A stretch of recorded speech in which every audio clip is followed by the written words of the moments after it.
O Evangelho de João, a pérola mais preciosa do Novo Testamento, revela a promessa mais grandiosa de Deus: a vida eterna em Cristo Jesus, o Verbo que se fez carne e habitou entre nós.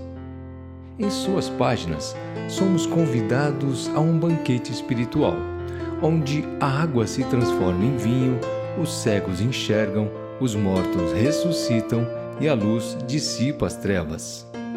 Através dos 7 sinais milagrosos, João nos revela a divindade de Jesus, o Messias prometido. Mas João vai além dos milagres. Ele nos leva ao coração do Evangelho, revelando o amor incondicional de Deus, que entregou o seu único Filho para que todo aquele que nele crê não pereça, mas tenha a vida eterna. Somos chamados a amá-lo e a guardar seus mandamentos, a fim de experimentarmos a verdadeira alegria e a paz que o mundo não pode dar. Em Cristo, a vida eterna. Uma jornada profunda pelo Evangelho de João.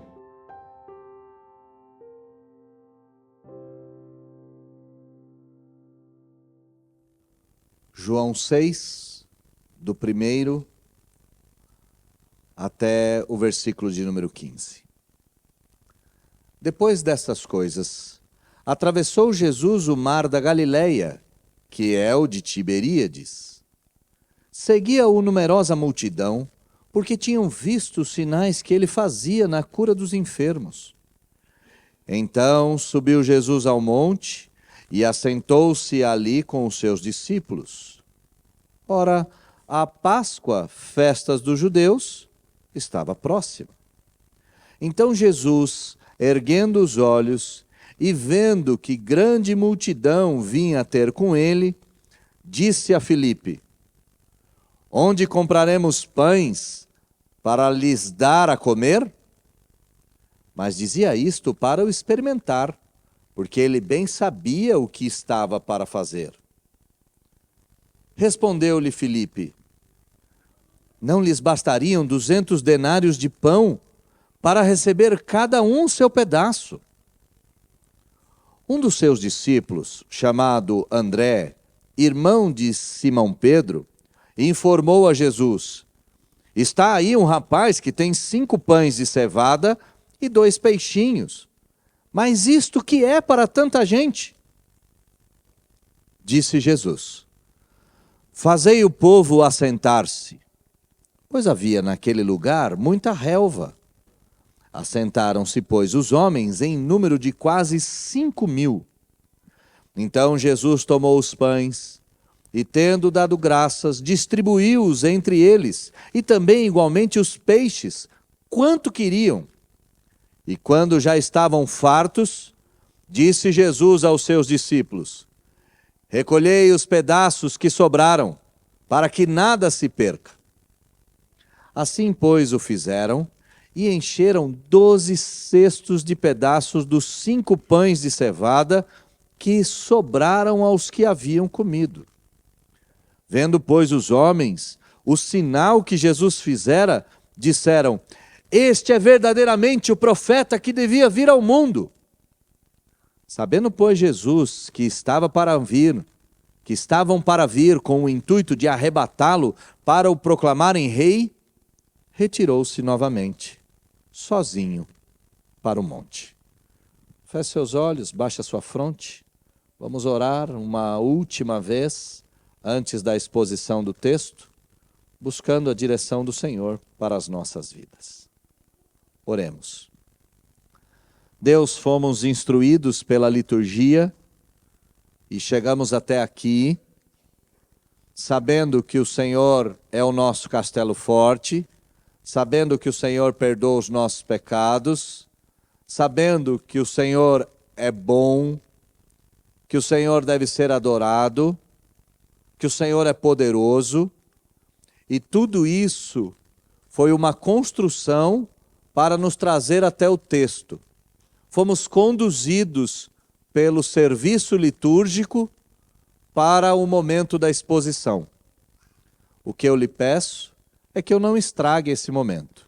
Pelo contrário, que o Senhor venha falar conosco e todos nós saiamos daqui com uma compreensão exata do que é a verdade. Não nos deixe confusos. Nós não queremos sair daqui com uma pequena perspectiva. Queremos sair daqui com um quadro real. Então abra os nossos olhos, os nossos ouvidos, a nossa mente e o nosso coração para a compreensão clara do Evangelho. Essa é a oração que nós fazemos e a fazemos em nome de Jesus. Amém. Não é novidade para nenhum de nós que nós vivemos numa era de relativismo. Tudo é relativo. O amor, a moral, os costumes, a família e por aí vai. Na ditadura do gosto, todos nós temos um ponto de vista, todos nós temos um gosto, e essa ideia geram múltiplas verdades. Nossa geração, nossa época, se esqueceu de premissas lógicas básicas que nos dizem: se duas pessoas têm pontos de vistas completamente distintos, é impossível que as duas estejam certas ao mesmo tempo. O branco não pode ser branco e preto no mesmo tempo, na mesma direção e no mesmo sentido. Se duas opiniões contrárias são apresentadas, é impossível que as duas sejam verdadeiras, mas é bem possível que as duas sejam falsas. E na tentativa de explicar isso, existe uma fábula, até um tanto famosa, de um príncipe indiano e um grupo de cegos. E você já deve ter visto isso na internet, que esse grupo de cegos tinha que apalpar um elefante. E depois de apalparem o elefante, foi perguntado para cada um o que aquilo era. E um que tocou o rabo disse que aquilo era uma vassoura. O outro que tocou a orelha disse que aquilo era um leque. Outro que tocou a perna do elefante disse que aquilo era uma árvore. Outro que tocou a tromba disse que aquilo era uma mangueira. E essa historinha é contada para dizer: cada um tem um ponto de vista e cada um tem uma verdade. E eu sou radicalmente contrário a isso. Ora, nenhum deles percebeu que aquilo era um elefante. E que os vários pontos de vista eram pontos de vista inadequados. Eram perspectivas errôneas de um fato maior. Hoje eu gostaria de mostrar perspectivas diferentes. Pelo menos 4 perspectivas diferentes, de um só fato. Mas perceba, existe só um fato bruto, só um. Não existem vários fatos. O que existe são perspectivas erradas desses fatos. Eu quero hoje, nessa história super conhecida, que é a multiplicação dos pães e dos peixes, não só descrever o fato bruto, mas mostrar que a perspectiva da multidão é equivocada, que a perspectiva dos religiosos é equivocada, que a perspectiva dos discípulos também é equivocada, e que só existe uma perspectiva correta de tudo que está acontecendo. E essa perspectiva correta é a do Senhor Jesus Cristo. Então eu quero começar dando o tema, 4 perspectivas diferentes, mas um só fato. E quero descrever o fato bruto. E qual é o fato bruto dessa história? Versículo de número 10 nos mostra o que é o fato bruto. Disse Jesus: fazei o povo assentar-se, pois naquele lugar havia muita relva. Assentaram-se, pois, os homens em número de quase 5.000. Então Jesus tomou os pães e tendo dado graças, distribuiu entre eles e também igualmente os peixes, quanto queriam, até se fartarem, é o que diz o versículo de número 12. O fato bruto é que Jesus alimentou uma multidão de quase 10.000 pessoas. E como assim quase 10.000 pessoas?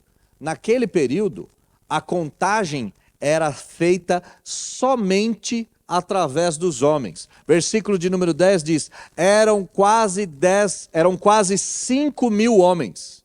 Então nós podemos inserir mulheres e crianças.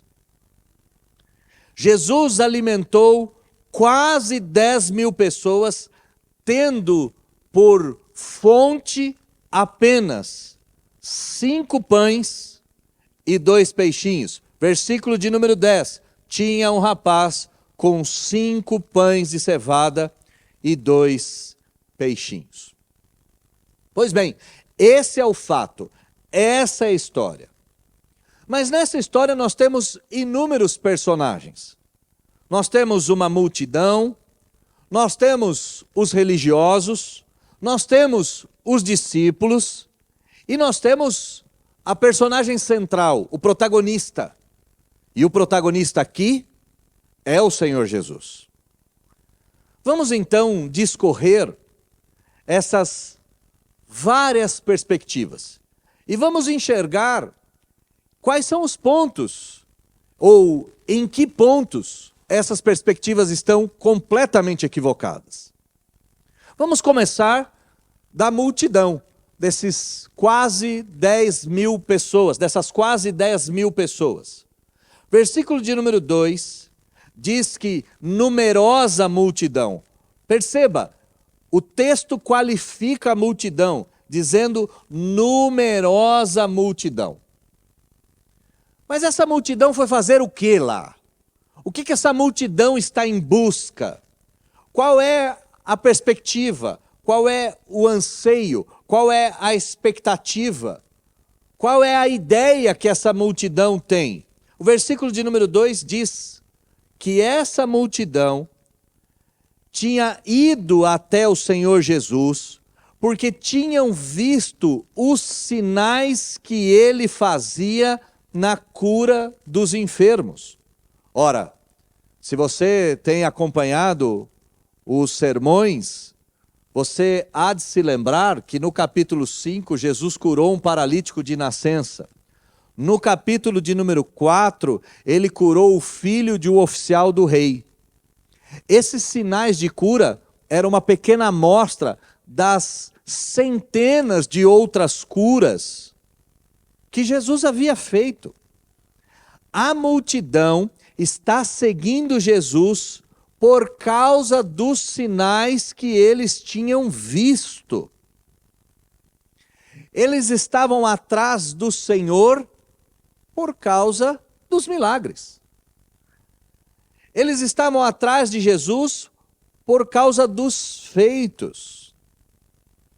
Mas essa multidão não tem só os sinais. Essa multidão também está indo em busca de cura. O versículo de número 2 diz que os sinais que Jesus fazia estavam relacionados à cura dos enfermos. A perspectiva da multidão era ver algum sinal milagroso, então eles queriam ver alguma coisa, mas também ter as suas doenças curadas.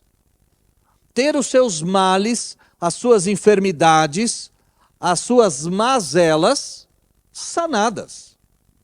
A fama de Jesus como curandeiro já havia se espalhado.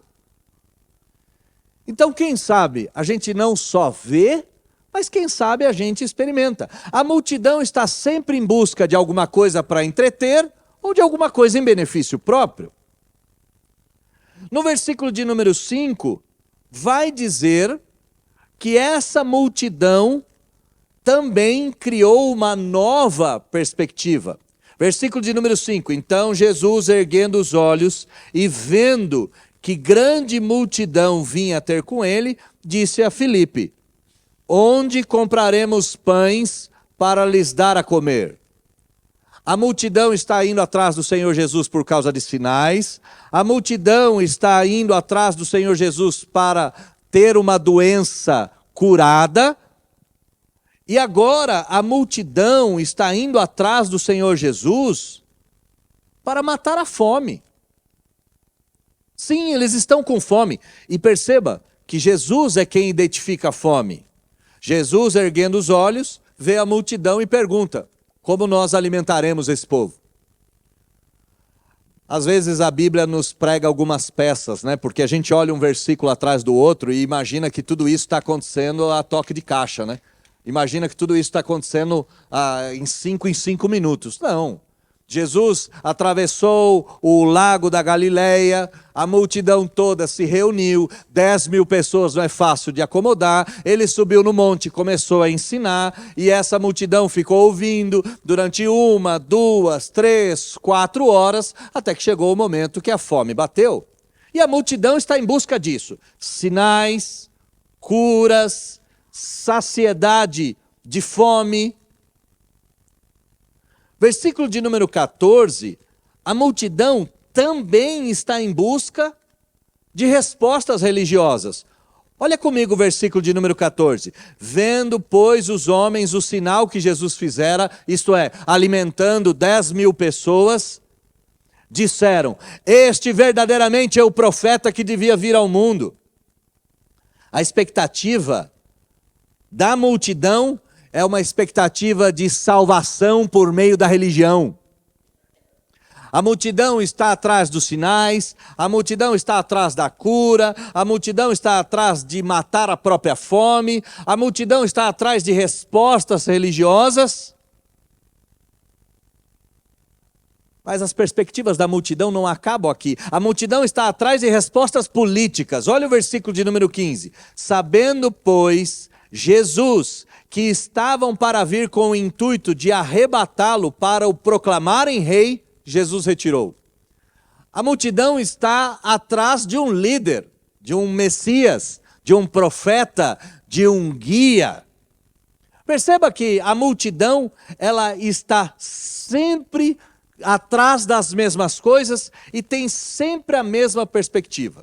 A multidão quer ver os sinais, a multidão quer as suas doenças curadas, a multidão quer a sua fome saciada, a multidão quer uma resposta da religião, a multidão quer uma resposta da política. Em suma, o que a multidão quer atrás do Senhor Jesus é um desejo de melhoria. Ou, em outras palavras, a multidão está sempre em busca de felicidade. Sim. A multidão está sempre em busca de saciar uma sede da própria alma. E se nós sairmos desse contexto antigo e entrarmos no nosso contexto, você vai perceber que a multidão se reúne atrás de entretenimento, atrás de sinais, atrás do pão e do circo, que a multidão vai atrás de curandeiros, que a multidão vai atrás de milagreiros, que a multidão vai atrás de religiões, que a multidão vai atrás de políticos. E aqui, meus irmãos, a gente deve sempre se lembrar que o nosso Messias não é barbado e o nosso Messias também não se chama Jair. A multidão, ela está buscando dias felizes e dias melhores. E o que Jesus faz? Ora, Jesus não atende todas as expectativas da multidão. Nunca. A multidão busca o Senhor Jesus para ver sinais. A multidão busca o Senhor Jesus para a cura das doenças. A multidão busca o Senhor Jesus para a cura da fome. A multidão busca o Senhor Jesus em busca de uma religião. A multidão busca o Senhor Jesus em busca de respostas políticas. A multidão busca o Senhor Jesus para ter dias felizes. E Jesus frustra todas essas expectativas.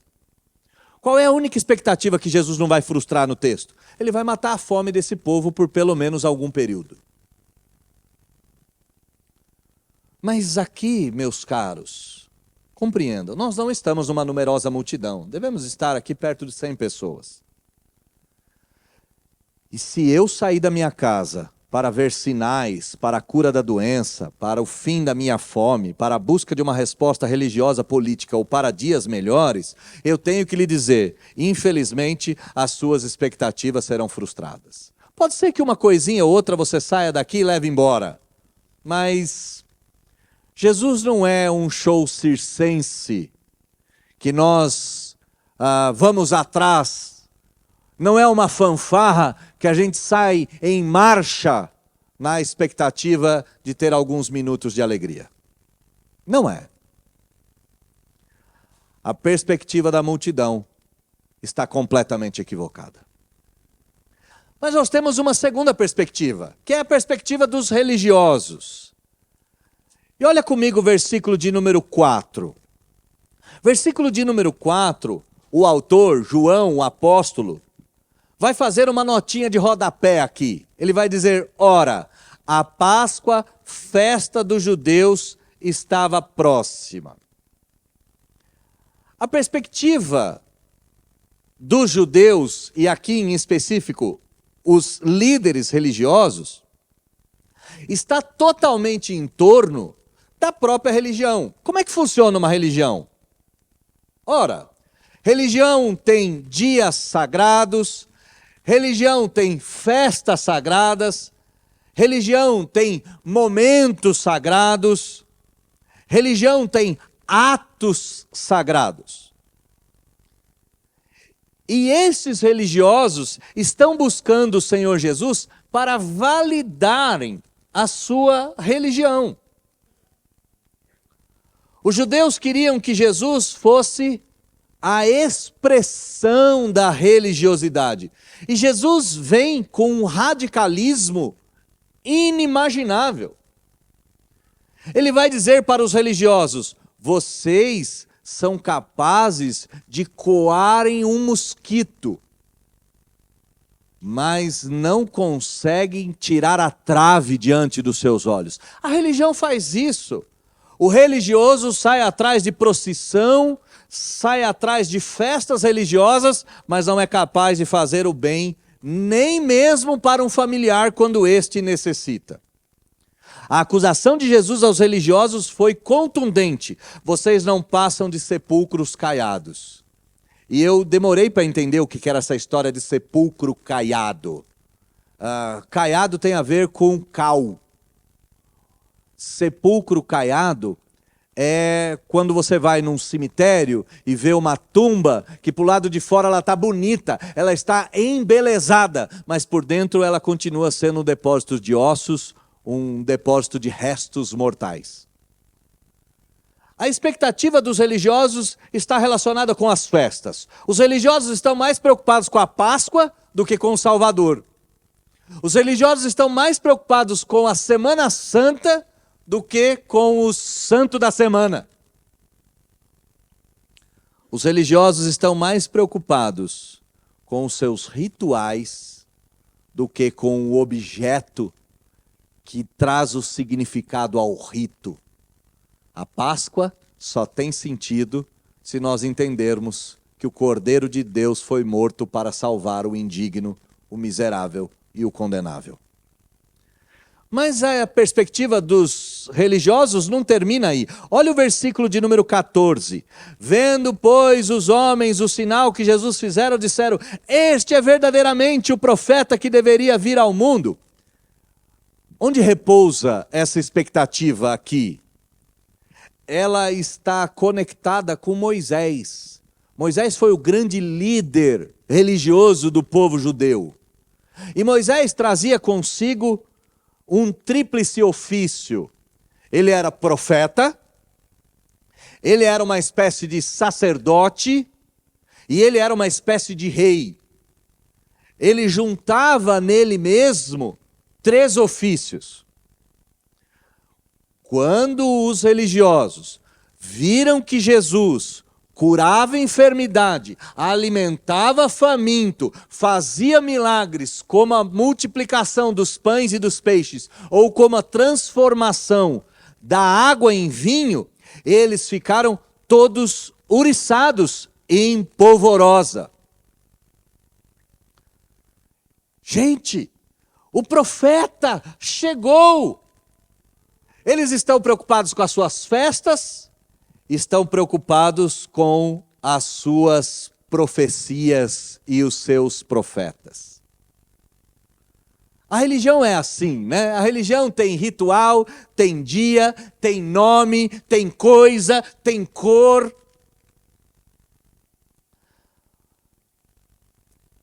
Mas nenhuma religião é apolítica, a gente sabe disso também.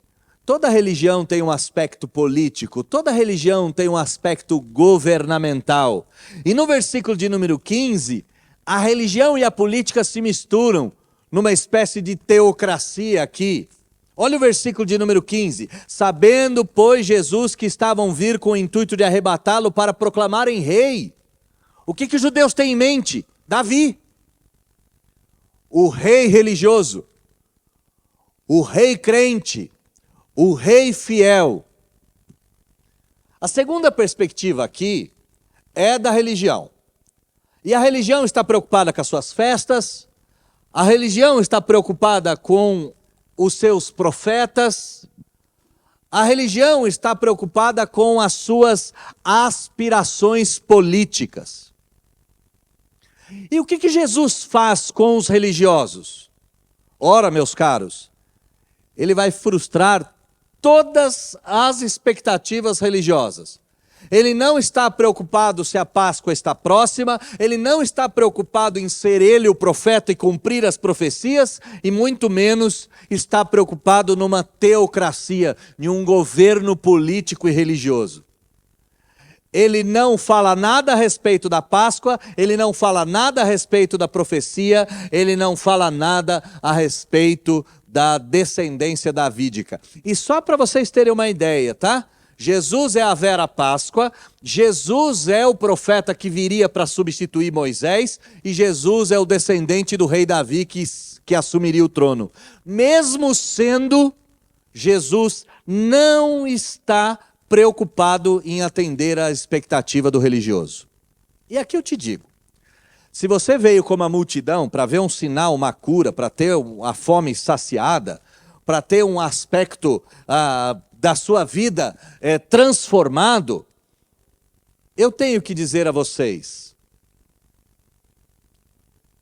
que em momento algum Jesus há de suprir a expectativa religiosa.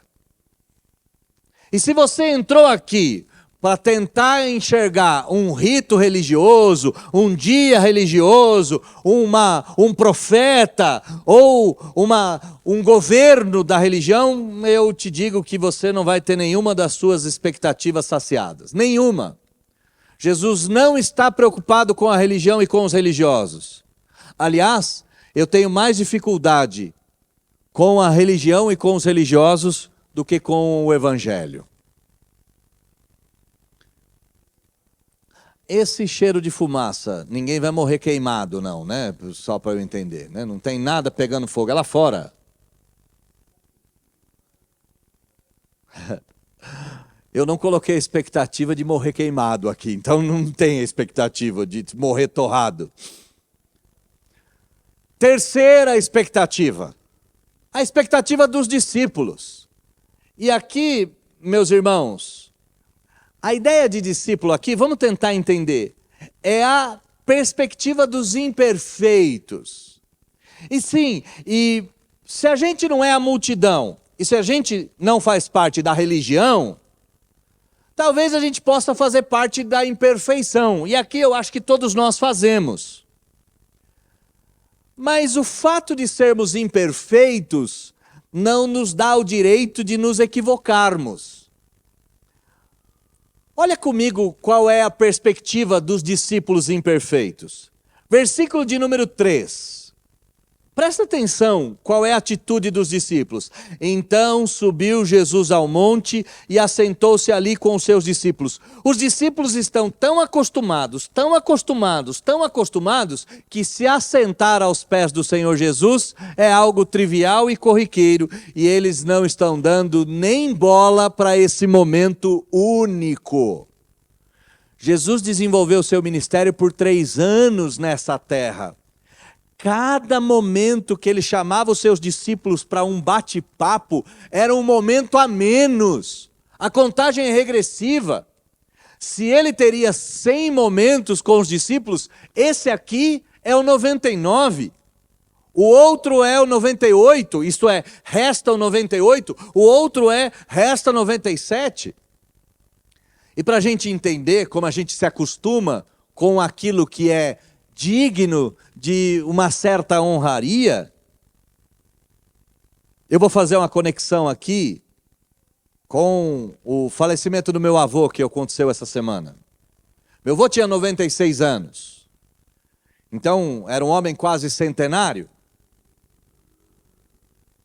Se nós colocássemos numa tabela do Excel, nós saberíamos que a cada visita era uma visita a menos que restava.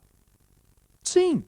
E se você tem pai, se você tem avô, se você tem avó, se você tem entes queridos que são mais velhos, você deve saber que cada visita que você faz a eles é uma a menos, porque o tempo está correndo mais ligeiro para eles. Eu tenho 46 anos. Eu tenho menos tempo para frente do que eu tenho para trás. Eu já vivi 46. É pouco provável que eu tenha mais 46. Meu avô tinha 96, cada visita poderia ser a última, e de fato a da semana passada foi a última. A vida é assim. Só que aqui, eles estão falando com o Senhor Jesus, com o Rei da Glória. E no versículo de número 3, nos parece que os discípulos estão tão acostumados com o sagrado, tão acostumados como se não houvesse amanhã, tão acostumados com tudo isso, que eles nem estão se atentando para quem está com eles e para tudo aquilo que vai acontecer. A multidão quer sinais, a multidão quer cura, a multidão quer saciedade, a multidão quer alegria, a religião quer rituais, a religião quer profetas. Agora, os imperfeitos, por viverem ou estarem tão acostumados com o sagrado, não se dão conta. E, meus caros, eu tenho que dizer que eu e você também estamos acostumados com o sagrado. A gente fecha a nossa porta para fazer uma oração e nem se dá conta que estamos falando com o autor da vida. Então, Senhor, me ajuda nisso, Senhor, me ajuda naquilo, Senhor, faça isso, faça aquilo. É tão trivial o sagrado, o divino, o perfeito, que a gente nem se atenta que quando nós fechamos os nossos olhos e dobramos os nossos joelhos, estamos diante do autor da vida. Mas os discípulos imperfeitos não cometem só esse erro de perspectiva por estarem acostumados com os sagrados. Os discípulos imperfeitos são sempre impotentes diante das dificuldades. Olha comigo o versículo de número 5 até o versículo de número 9, que é o centro do nosso texto. Então Jesus, erguendo os olhos, vendo a grande multidão que vinha ter com ele, disse a Filipe: Filipe, onde compraremos pães para lhes dar a comer? Versículo de número 6, outra notinha de rodapé de João. Mas dizia isso para o experimentar, porque Jesus bem sabia o que estava para fazer. Mas Filipe não sabia de nada. Então Filipe respondeu no versículo de número 7. Não lhes bastariam 200 denários de pão para receber cada um o seu pedaço. E aqui a ideia, 200 denários de pão eram 200 dias trabalhados. Não bastariam quase 7 meses de salário. É isso que ele está dizendo. Jesus, nem se a gente tivesse aqui 7 meses de salário de um homem comum, a gente saciaria esse povo. E sim, os discípulos imperfeitos, eles são sempre impotentes diante das dificuldades. Sempre. E a impotência aqui, ela se avoluma. A gente acha que André vai aparecer na cena para resolver, né? Olha o versículo de número 8. Um de seus discípulos, chamado André, irmão de Pedro, irmão de Simão Pedro, informou a Jesus: tem aí um rapaz que tem 5 pães e 2 peixinhos. Mas isso para que serve? É como se ele dissesse alguma coisa mais ou menos assim: ó, Jesus, como tem pouca comida, separa os 12, a gente come alguma coisa e o resto que se lasque. Porque só tem isso. Os discípulos imperfeitos, além de estarem acostumados com o sagrado e não darem bola para o sagrado, são sempre impotentes e tolos diante das dificuldades. E a gente também não é assim. A gente nem liga que está orando para Deus e a gente faz das dificuldades um mar de calamidades. Ai meu Deus, o carro quebrou. Ai meu Deus, a conta está negativa. Ai meu Deus, apareceu uma diferença no meu exame. Ai meu Senhor, eu não sei o que fazer. Ai meu Senhor, a minha família, a minha vida, o meu cabelo, a minha roupa, e etc, etc, etc.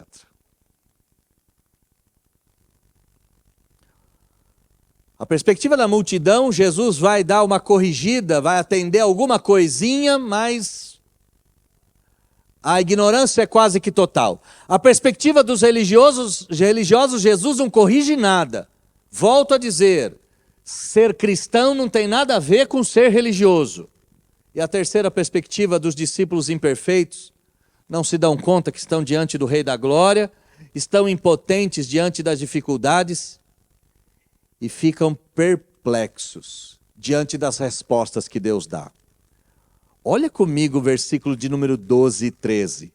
Quando já estavam fartos, disse Jesus aos discípulos. Jesus está lidando com os discípulos imperfeitos, tá?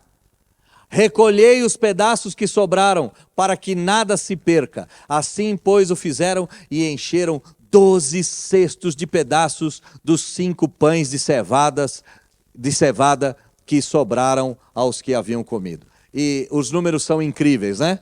12 tribos de Israel, 12 discípulos, talvez André tenha dito, 5 pães e 2 peixinhos, dá para a gente comer alguma coisa aqui? Jesus deixa um cesto para cada um, dizendo, bom, se vocês têm fome, está aí, levam o cesto embora. É como se eles dissessem, a gente tem um punhadinho de comida que só dá para a gente. E Jesus responde para eles, diante da minha glória, meus caros, sobra em muito. Diante de quem eu sou, tudo que eu tenho para oferecer é superabundante.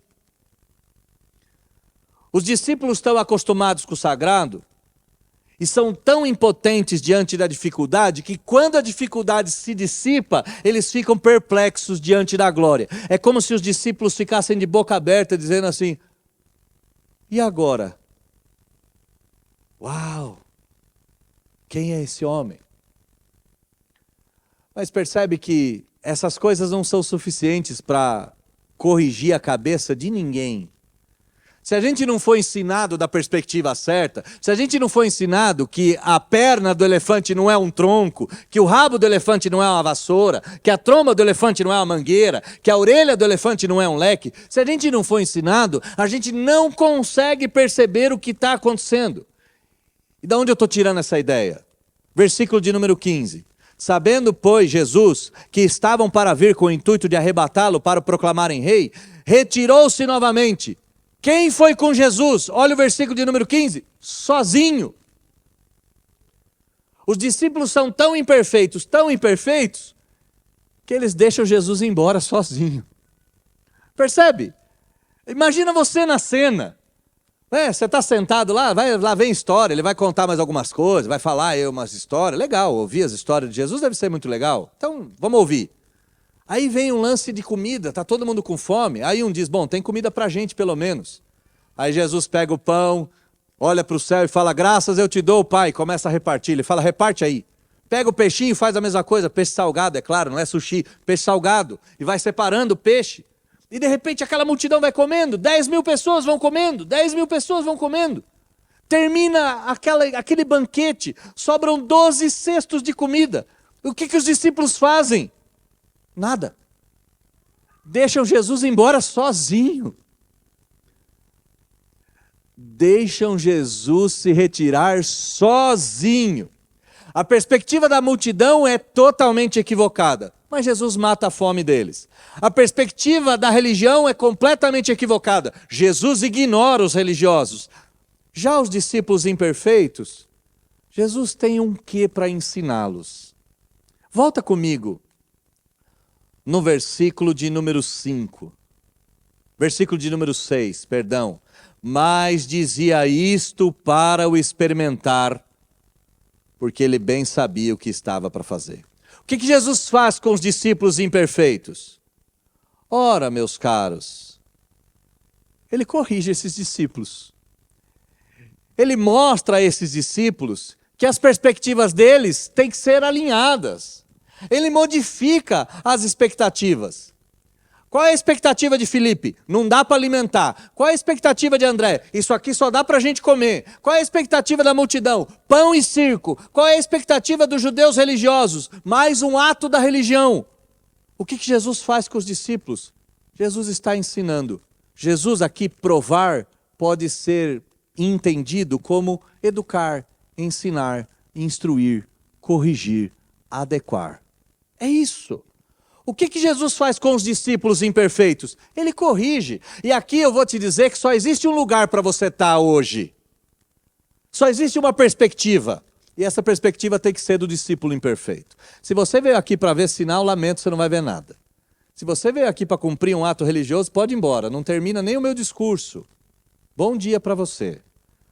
Agora, se você veio aqui com algumas perspectivas erradas, com dificuldades, meio perplexo, meio acostumado com o sagrado, eu acho que esse texto é um baita texto para corrigir a sua perspectiva em relação ao Senhor Jesus. Esse é um baita texto para dizer que as suas dificuldades não são as últimas, para dizer que você não pode se acostumar com o sagrado, para dizer que você não pode e nem precisa ficar perplexo com a glória, e quando Jesus for embora, não deixa ele embora sozinho. Vai terminar o culto? Não deixa Jesus ficar para trás. Leva ele no seu carro. Leva ele para sua casa. Mantém ele do seu lado. Não deixa ele se retirar. Se você deixar ele embora, de nada valeu a sua vinda para cá. Qual é a perspectiva correta? Bom, a perspectiva correta é aquela que Jesus nos dá. E aí vamos enxergar essa perspectiva para a gente alinhar a nossa e terminar o nosso culto e todo mundo ir embora. Qual é a perspectiva que Jesus tem? Versículo de número 1 e 2. Depois dessas coisas, atravessou Jesus o mar da Galileia, que é o de Tiberíades. Seguia-o numerosa multidão. E o que Jesus está fazendo? Jesus se mantém sereno diante de tudo aquilo. Imagina se Jesus fosse parecido comigo ou contigo. Né? A igreja fica cheia, eu já me acho super importante. Imagina 10.000 pessoas atravessando o lago para vir falar comigo. Eu arrumaria até a gola da minha camisa. Colocaria a camisa alinhada e diria, pois bem, pode vir que aqui tem café no bule, aqui tem bala na agulha. Pode vir, tenho muito para ensiná-los e instruí-los. Jesus não se encanta com multidão nenhuma. Lá no capítulo de número 3, já foi dito, Jesus não se deixa levar pela multidão, porque ele sabe que a multidão quer o pão e o circo, ele sabe que a multidão quer um rei, ele sabe que a multidão quer a salvação política. E por isso, ele não se deixa levar. A multidão aqui não é capaz de enganá-lo. E no versículo de número 3, o que Jesus está fazendo? Jesus não perde o foco. Jesus não erra o alvo.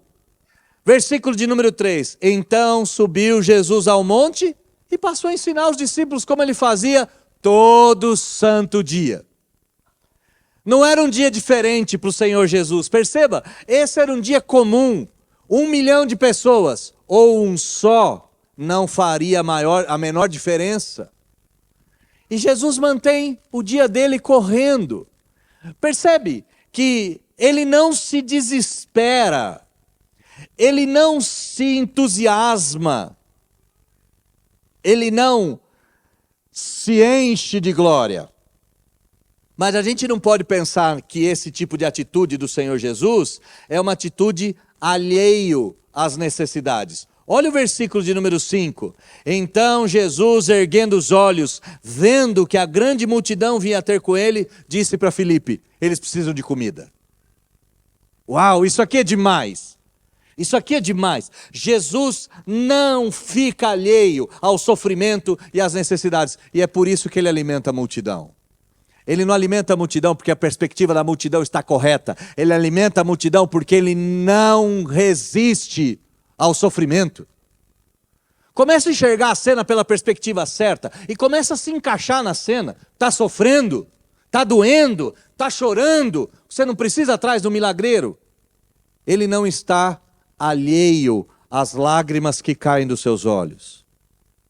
Ele não está apático. A gente às vezes acha que Jesus está apático. Ele está lá no céu, ele tem muita coisa para fazer do que se preocupar comigo. Meus caros, aqui ele está preocupado em dar um punhado de pão e um pedacinho de peixe para quem tem fome. Ele nunca estará alheio ao seu sofrimento, ao meu sofrimento, ao nosso sofrimento. E ele nunca deixará de ensinar aqueles que o amam. Versículo de número 6, nós já vimos, mas dizia isso para experimentar. Jesus utiliza todas as ocasiões. Sabe, meus irmãos, às vezes a gente chora porque as coisas não estão dando certo, ou às vezes a gente emburra porque as coisas não são do nosso jeito, e se a gente enxergar as coisas da perspectiva certa, a gente vai saber que Jesus está usando até aquele sofrimento para nos ensinar alguma coisa. Que Jesus está utilizando até aquela dificuldade. Felipe está tomando uma baita de uma lição aqui. Não só Felipe, André também. André está preocupado porque tem 5 pães e 2 peixinhos. Felipe está preocupado porque 7 meses de salário é o suficiente para pagar as dívidas. E Jesus está utilizando tudo isso para ensinar. Olha que coisa interessante. Tem dívida, são impagáveis. Utiliza o momento para aprender a dominar suas contas, a dominar as suas dificuldades, a enxergar as coisas pela perspectiva divina, a ter um pouco mais do pé no chão, a não se desesperar porque tem gente com fome do seu lado. Veja da perspectiva divina. Veja da perspectiva certa. Jesus não perde o controle. Versículo de número 7, Filipe diz: não lhes bastam 200 denários.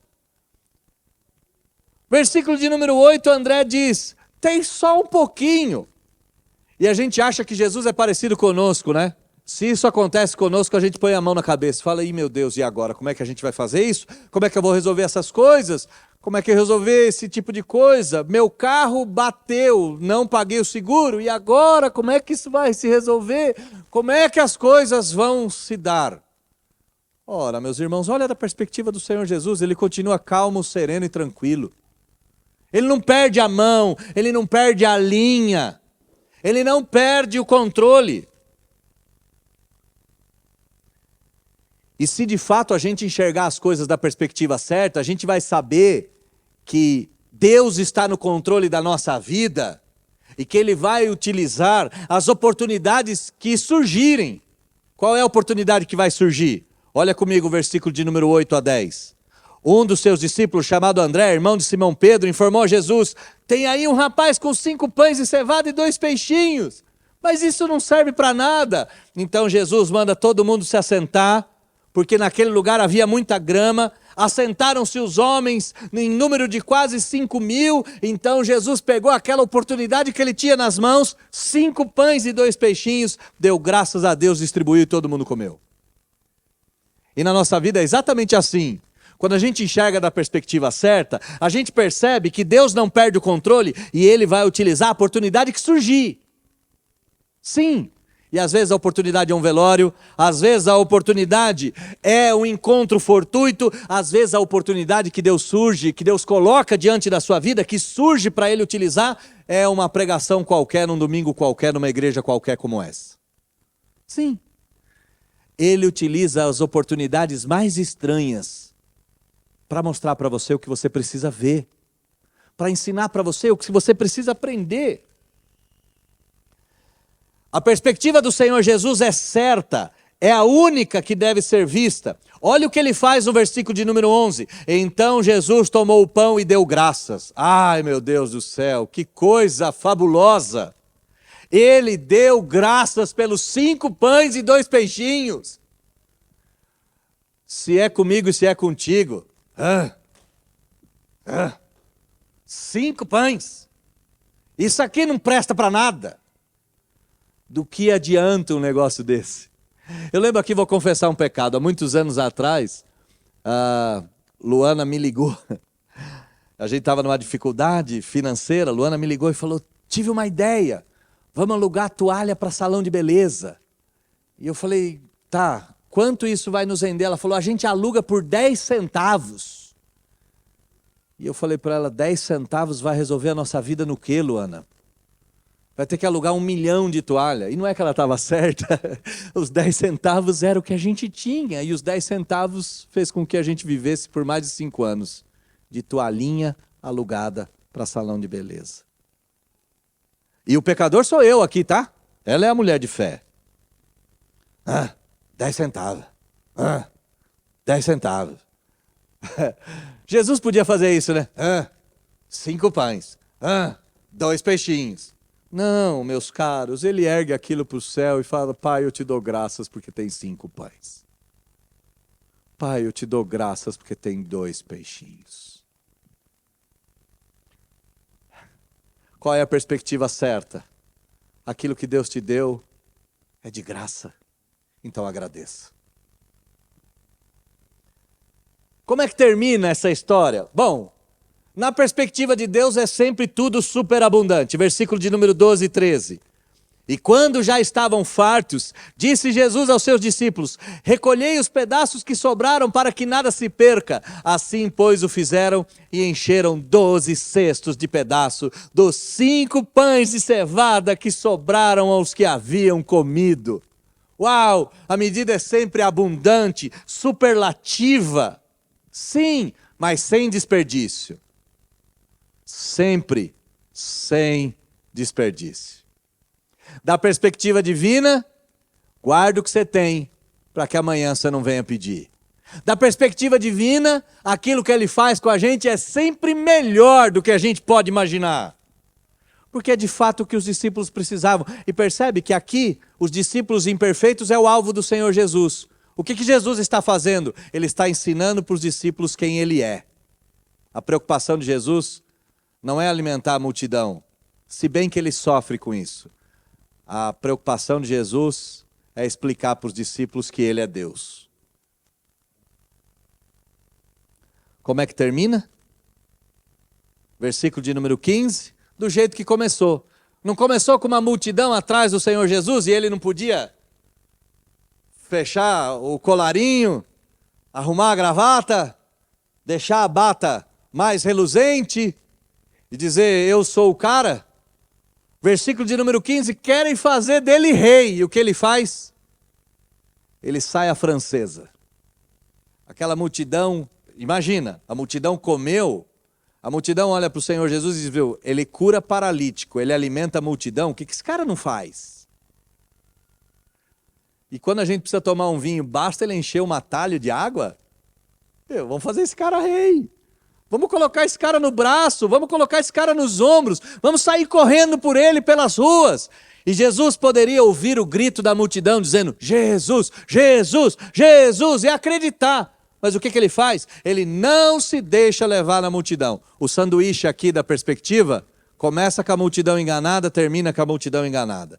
E antes que a gente termine, o que Jesus vai fazer sozinho no monte?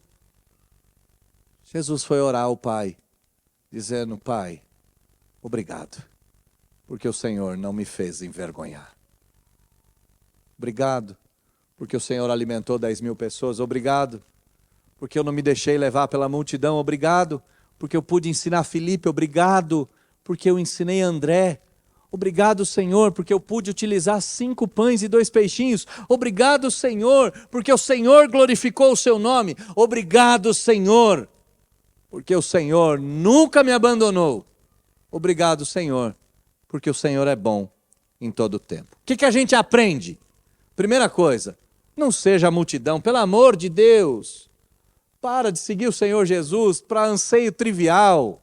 Sim, está com fome, eu sei que está. Está doendo, eu sei que está. Está doente, eu também sei. Mas Jesus é muito mais importante do que uma cura, é muito mais importante do que uma fome, é muito mais importante do que um sofrimento.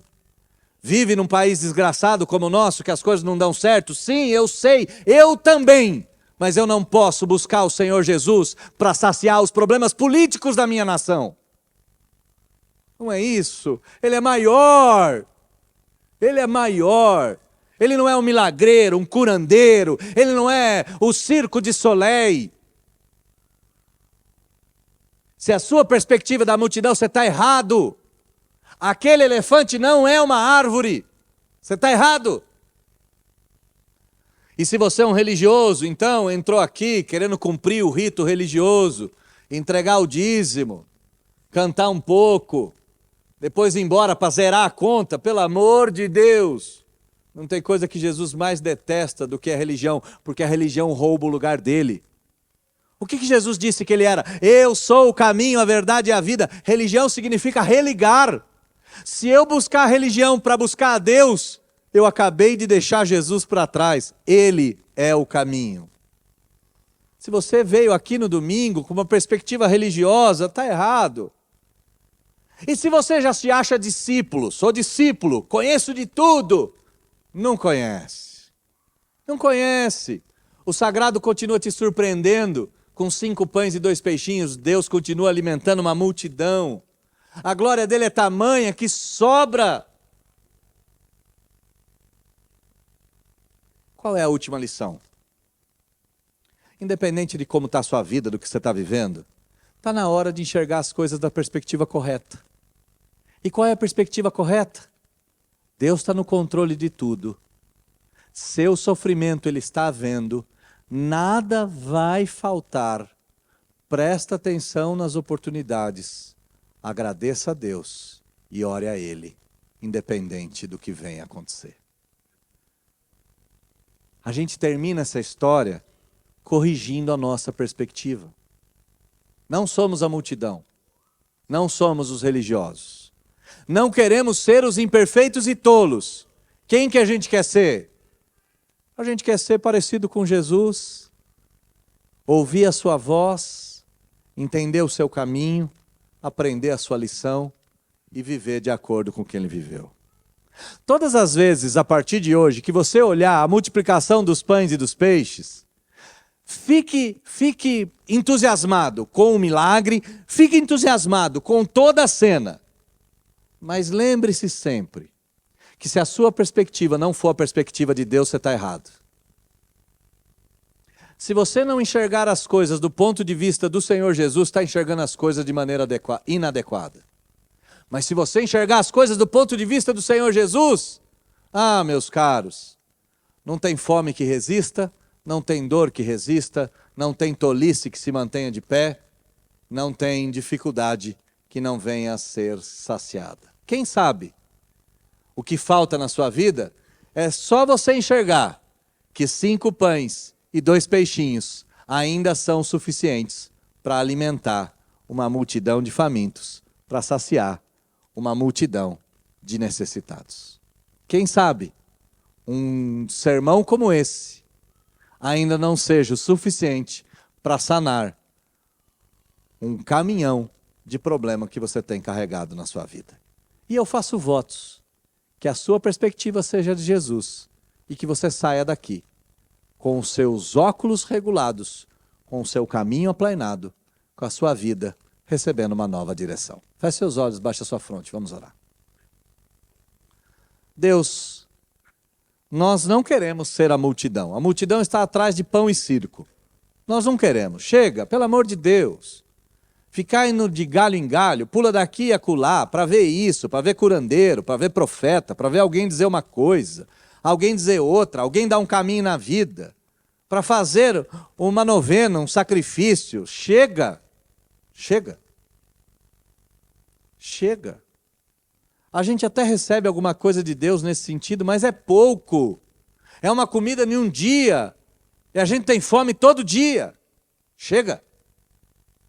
Se a gente veio aqui em busca de cumprir um ato religioso, pelo amor de Deus, faz a gente pegar nojo da religião. Porque a religião está mais preocupada com a Páscoa do que com o Cordeiro. A religião está mais preocupada com a profecia do que com o profeta. A religião está mais preocupada com o seu status quo do que com o Deus de toda a glória. Nos livra.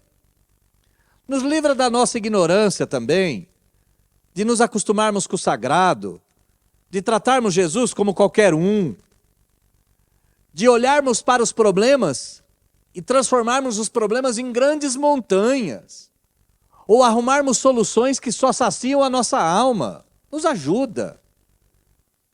Nos ajuda. Cansa ser tolo. E eu, particularmente, estou cansado de ser bobo. Estou cansado de achar que Jesus não vai resolver um monte de coisa. Estou cansado de ouvir um sermão que impacta o coração, como esse aqui, que eu preguei e falou com o meu peito, falou com a minha alma. E entrar no carro e deixar Jesus trancado dentro da igreja. Eu estou cansado de deixar ele ir embora. Ajuda a enxergar as coisas do jeito certo. A enxergar que a multidão não é o mais importante. A enxergar que as circunstâncias, por mais difíceis que elas estejam, elas não são definitivas, que as oportunidades surgem nas dificuldades, e às vezes, 5 pães e 2 peixinhos é suficiente, 10 centavos numa toalhinha. Às vezes, o nada aos nossos olhos é exatamente o que vai resolver a nossa vida. É isso. Me permita enxergar as coisas pelos óculos de Deus e ver que tudo é digno de graça, que eu não devo ficar chateado porque tem pouco. Não, pelo contrário. O ditado popular diz, e é advindo da Escritura, é claro, que o muito sem Deus é nada. E o pouco com Deus é muito. E é verdade. É verdade. Me permita enxergar as coisas da ótica de Jesus, que no final das contas, a gente deve agradecer ao Pai, porque Deus nos dá oportunidades das mais ricas para avançarmos em direção à perfeição. E a perfeição não é a nossa, a perfeição é o perfeito. Caminhar em direção à perfeição é caminhar na direção de Jesus. E Deus, meu último pedido, arranca a tolice da nossa cabeça de achar que cada um tem um ponto de vista. Se o ponto de vista não for o correto, está todo mundo errado. E só existe uma perspectiva, que é a perspectiva de Deus para nós e para as nossas vidas. Corrige quem nós somos. Não deixe a gente ir embora sozinho. E nos dá uma semana excelente. É o que nós te pedimos em nome de Jesus. Amém.